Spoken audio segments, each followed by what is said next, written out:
আমাদের সুস্পষ্ট দাবি এবং সুস্পষ্ট সমস্যা হচ্ছে West zone power distribution company limited যে বিদ্যুৎ বিতরণ সংস্থা রয়েছে, তারা এখানে প্রায় 70টি পরিবার, এটা শুধু দপদপিয়ার ভরতকাঠিরই আছে, যেখানে 70টা পরিবারের কাছ থেকে প্রত্যেক মাসে তারা বিদ্যুতের বিল আনছেন, তারা যাচ্ছেন, কিন্তু এই সমস্ত এলাকার ভুক্তভোগী নাগরিকদের প্রাণ এখন বিপন্ন হবার পথে।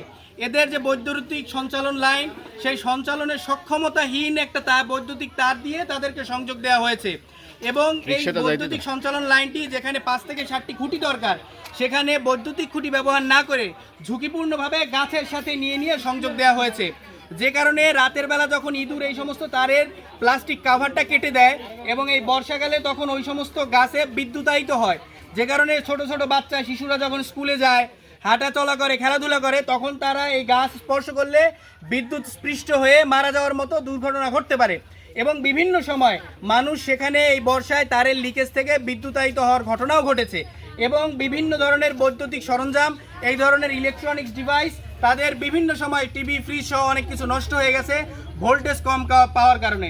এজন্য দপদপিয়ার ভরতকাঠি এলাকায় যেরকম সঞ্চালন লাইন মেরামত করতে হবে, বৈদ্যুতিক খুঁটি বসাতে হবে এবং এর সাথে সাথে তাদেরকে সংশ্লিষ্ট যেই পরিমাণ বিদ্যুৎ ভোল্টেজ দরকার সেইটার জন্য ট্রান্সফরমার বসাইতে হবে এবং এর সাথে শুধু আজকে তো দপদপিয়ার মানুষ একত্র হয়েছে, শুধু দপদপিয়া নয়, এই West zone power distribution company limited এদের স্বেচ্ছাচারিতায় পুরো উপজেলার মানুষ অতিষ্ঠ। আপনি যদি পৌরসভার এই শুধু নান্দিকাঠি যান, শঙ্করবাসা যান, কাণ্ডবাসা যান, বিভিন্ন এলাকায় তাদের সঞ্চালন লাইন খালের মধ্যে থেকে চলে গেছে, গাছের সাথে ঝুলতেছে, তাদের ভূক্ষেপ নাই।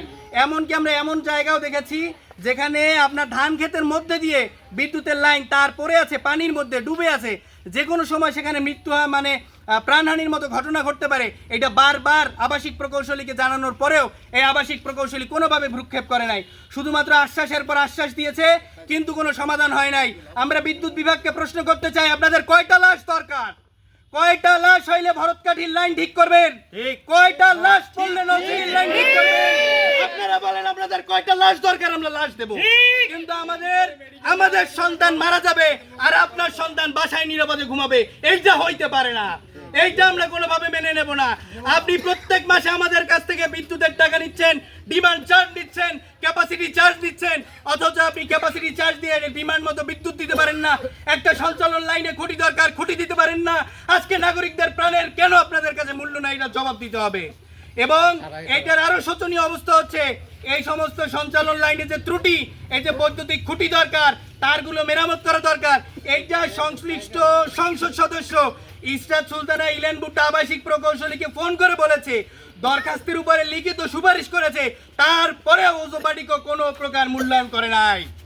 এইটার আমরা দাবি জানাইতে আসছি, আজকে তাদেরকে হুঁশিয়ার করে গেলাম, সময় 7 দিন, সময় 14 দিন, ম্যাক্সিমাম 14 দিনের মধ্যে যদি ওয়েস্ট জোন ডিস্ট্রিবিউশন পাওয়ার কোম্পানি তাদের পুরো উপজেলার এই সমস্ত যত জায়গায় ঝুঁকিপূর্ণ লাইন আছে, এই যে ভরতকাঠির লাইন সহ, যদি তারা 14 দিনের মধ্যে ব্যবস্থা না নেয়, খুঁটি স্থাপনের ব্যবস্থা না নেয়, ট্রান্সফরমার স্থাপনের ব্যবস্থা না নেয়, ঝুঁকিপূর্ণ সপ্তাহের মেরামত না করে, তাহলে 14 দিন পরে কঠিন থেকে কঠিন কর্মসূচি ঘোষণা করা হবে ইনশাআল্লাহ।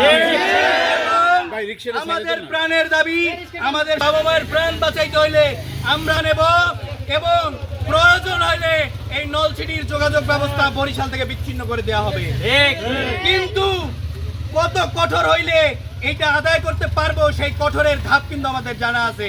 অতএব আমরা আজকে বিদ্যুৎ অফিসের সামনে এসে তাদেরকে সচেতন করে দিয়ে যাচ্ছি, হুঁশিয়ারি দিয়ে যাচ্ছি, দপদপিয়ার মানুষের সাথে ইয়ারকি ফাজলামি করতে যাবেন না, নলছিটির মানুষের সাথে ইয়ারকি ফাজলামি করতে যাবেন না। মানুষের জীবন নিয়ে সিনেমিনি খেলার কোনো অধিকার আপনাদের নাই। সরকার মেইনটেইনেন্সের টাকা দেবে আর মেইনটেইনেন্সের টাকা লুটপাট করবেন। সরকার এখানে বৈদ্যুতিক খুঁটি স্থাপনের টাকা দেবে আর খুঁটি স্থাপনের টাকাগুলো লুটপাট করবেন। এই লুটপাট নলছিটির মানুষ মেনে নেবে না। আমরা সাবধান করে দিয়ে যাচ্ছি, আজকে এখানে 100 এসেছে, এরপর 1000 আসবে, এরপর 5000 আসবে। ওজোবাডিকোর শক্তি, ক্ষমতা, দুর্নীতি, সামর্থ্য আমরা দেখে যাবো ইনশাআল্লাহ। এবং কোন ক্রমে যদি একটা দুর্ঘটনা ঘটে, তাহলে আবাসিক প্রকৌশলীকে সাবধান করে দিয়ে যাচ্ছি, আমার সন্তানের হাত যদি ক্ষতিগ্রস্ত হয়, আমার একটা সন্তান যদি বিদ্যুৎ স্পৃষ্ট হয়ে মারা যায়, ওজোবাডিকোর এমডি সহ ওয়েস্টার্ন পাওয়ার ডিস্ট্রিবিউশনের এক্সিএন সহ আবাসিক প্রকৌশলী সহ একটা লাইনম্যানকেও ছাড় দেওয়া হবে না। একটা লাইনম্যানকে মিটার রিডার গেলে বাইন্ধা রাখা হবে, লাইনম্যান গেলে বাইন্ধা রাখা হবে, আবাসিক প্রকৌশলী গেলে এই সব বাড়িতে যে বাইন্ধা রাখা হবে, মার্ডার কেস দেওয়া হবে। বারবার হুঁশিয়ার করে দিতে চাই, একটা শিশুর যদি ক্ষতি হয়, একটা নারীর যদি ক্ষতি হয়, ওজোপাডিকোকে ছাড় দেওয়া হবে না।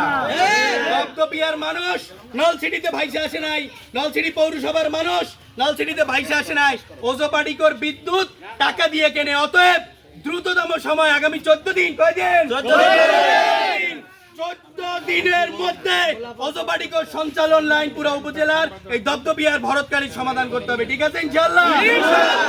14 দিন পরে আবার দেখা হবে সংগ্রামী ভাই ও বন্ধুগণ, কঠোর থেকে কঠোর দাবির মধ্যে। এর আগে হুঁশিয়ারি দিয়ে যাচ্ছি, লিখিত চিঠি দিয়ে যাচ্ছি ওজোপাডিকোর জন্য। ওজোপাডিকোকে সবাই মিলে আমরা হুঁশিয়ারি দিয়ে সাবধান করে দিয়ে গেলাম। ওজোপাডিকো কথা অবশ্যই শোনেন, নাইলে কেমনে কথা শুনাইতে হয় এটা দপদপিয়ার মানুষ, নলছিটির মানুষ জানে। ঠিক আছে ভাই ও বন্ধুগণ, এই বলে আজকে আমরা আমাদের কর্মসূচি সমাপ্ত ঘোষণা করলাম। আসসালামু আলাইকুম।